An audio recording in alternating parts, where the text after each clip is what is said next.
ഞങ്ങൾക്ക് ലഭിച്ചു. നോക്കണം, നിങ്ങൾ ഈ നാട്ടിൽ ചിന്തിക്കുന്നവരുണ്ടെങ്കിൽ, ഒരൽപ്പം മനുഷ്യത്വമുള്ളവരുണ്ടെങ്കിൽ ഞാൻ ഇനി പറയാൻ പോകുന്നത് കേൾക്കുക. കഴിഞ്ഞ വെള്ളിയാഴ്ച കൊച്ചിയിൽ ചെന്ന് ഹൈക്കോടതിയിലെ പ്രധാനപ്പെട്ട ഒരു അഭിഭാഷകനുമായി ഈ സമയം, ഏതാണ്ട് ഇതേ സമയം ഞങ്ങൾ ചർച്ച നടത്തിക്കൊണ്ടിരിക്കുകയാണ്.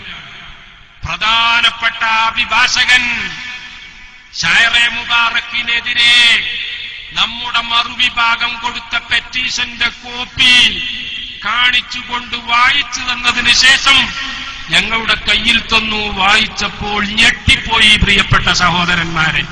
എന്താ മറുവിഭാഗം ഷായറെ മുബാറക്കിനെതിരെ കൊടുത്ത പെറ്റീഷനിലുള്ളത് എന്നറിയാമോ? ഈ മുടി ഒറിജിനലാണെങ്കിൽ പോലും ഇതിവിടെ വെക്കാൻ അനുവദിക്കരുത്. കാരണം ഇതുപോലത്തെ ഒരു മുടിയുള്ളത് കാശ്മീരിലാണ്, അവിടെ മുഴുവൻ ഭീകരവാദികളാണ് എന്നാണ് ആ കത്തിൽ പെറ്റീഷനിൽ അവർ എഴുതിയിട്ടുള്ളത്. എങ്കിൽ ഒരൽപ്പം മനുഷ്യത്വമുള്ള ആരെങ്കിലും എന്റെ ശബ്ദം കേൾക്കുന്നുണ്ടെങ്കിൽ നിങ്ങൾ ചിന്തിക്കുക, മറുവിഭാഗം എന്താ മനസ്സിലാക്കുന്നത്? കാശ്മീരിലെ ഭീകരവാദം ഉണ്ടാകാൻ കാരണം അവിടെയുള്ള ഹസ്രത്ത് ബാൽ അല്ലാഹുവിന്റെ റസൂലിന്റെ മുടിയാണ് എന്നല്ലേ ഇവന്മാര് പറഞ്ഞു വരുത്തിയത്? ഇത് കിട്ടുന്ന ജഡ്ജി അല്ലെങ്കിൽ ഇത് കിട്ടുന്ന വക്കീൽ അവർക്ക് ഇതിനെപ്പറ്റി അറിയൂലല്ലോ. ഒരു പക്ഷേ അത് ശരിയാണ് എന്നവർ ധരിച്ചുകൂടായികയില്ല. നിങ്ങൾ ആലോചിക്കണം, ഈ പെറ്റീഷൻ കൊടുത്തവൻ അവനെ പറ്റി എന്തു പേരാ പറയേണ്ടത്?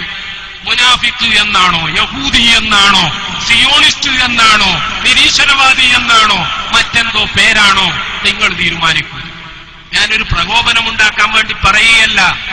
അമേരിക്കൻ ഉദ്യോഗസ്ഥൻ വന്നപ്പോൾ അന്വേഷിക്കണം, മാപ്പ് പറയണം എന്നൊക്കെ പറഞ്ഞല്ലോ. അമേരിക്കക്കാരൻ വന്നത് ഇതൊക്കെ മനസ്സിലാക്കിയിട്ടാ. കാന്തപുരത്തിനോട് മാപ്പ് പറയേണ്ടത് തന്നെയാണെന്ന് ബോധ്യപ്പെട്ടതുകൊണ്ടാണ്.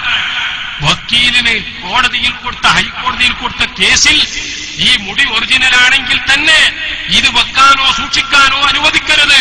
കാരണം ഇതുപോലത്തെ ഒരു മുടിയുള്ള കാശ്മീരിൽ ഭീകരവാദം തഴച്ചു വളർന്നിരിക്കുകയാണ് എന്ന് പെറ്റീഷനിൽ ഒരു ഈമാനിന്റെ തരിയുള്ളവൻ എഴുതി കൊടുക്കാൻ പറ്റുമോ പ്രിയപ്പെട്ട സഹോദരന്മാരെ?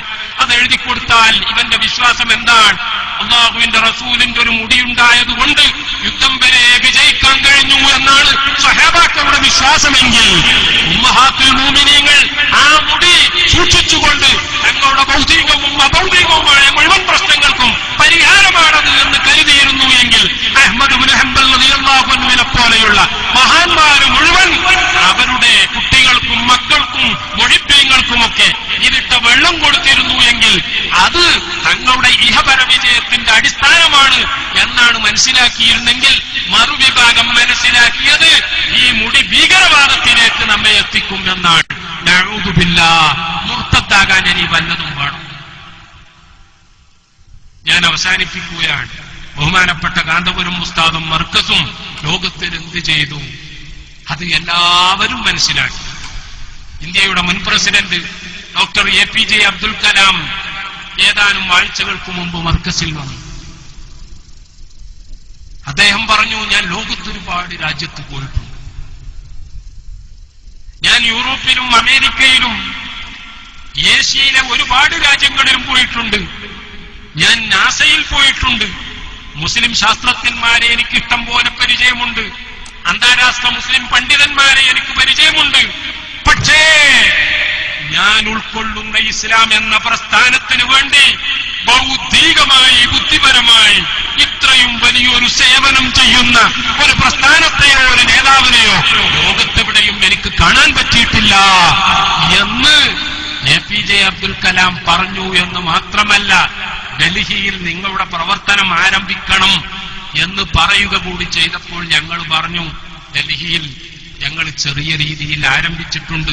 ദരിയാഗഞ്ചിലെ ആ ഗട്ടാ മസ്ജിദ് കേന്ദ്രമാക്കിക്കൊണ്ട് ഞങ്ങൾ അവിടെ പ്രവർത്തനം തുടങ്ങിയിട്ടുണ്ട്.